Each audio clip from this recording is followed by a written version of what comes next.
When you go to a gig, when you go to a normal gig, you don't expect to be hit in the face by this big 6'6" guy.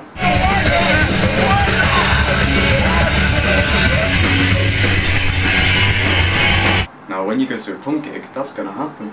It might be from a fellow audience member, or it might be from the lead singer. Remember the days when I had a conscience.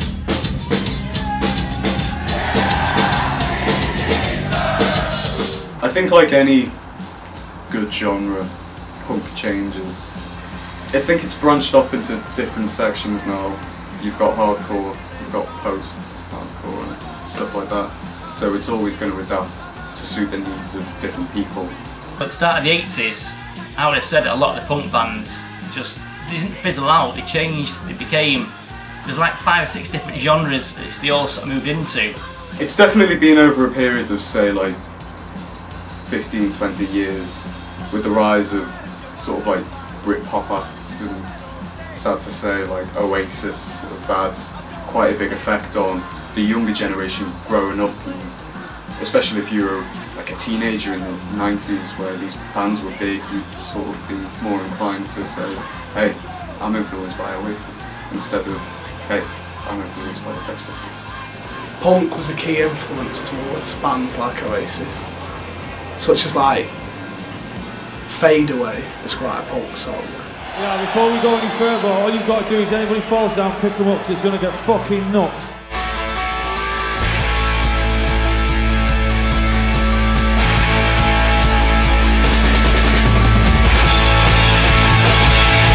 I mean, Noel Gallagher's listed the Sex Pistols as one of his key influences.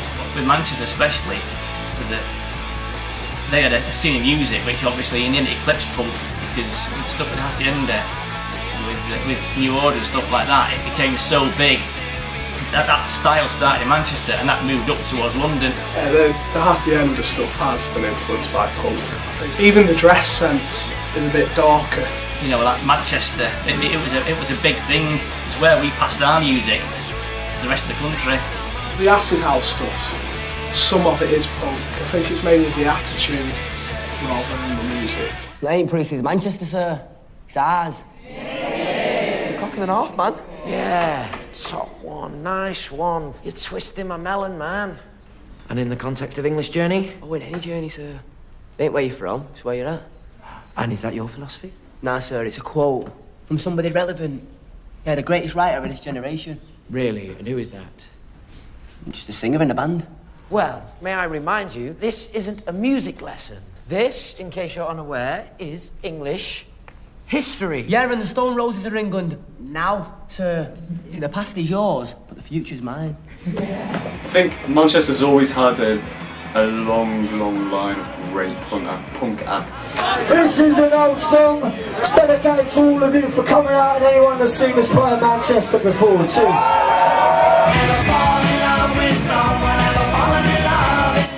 In recent years it's sort of diminished and gone more into the sort of indie section, which is a shame.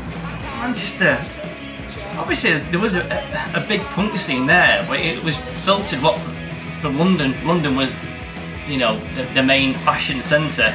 The divides are still there, where it's like the snotty rich people live down south, and the muscly working men are up north and they're angry. The attitude, yeah, I think it is quite northern, yeah. It's not just punk. Again, it's a northern city, there's a lot of ants. They all giving it large attitude is quite northern. London had it first, and probably Manchester and Birmingham was filtered down to being the next major ones.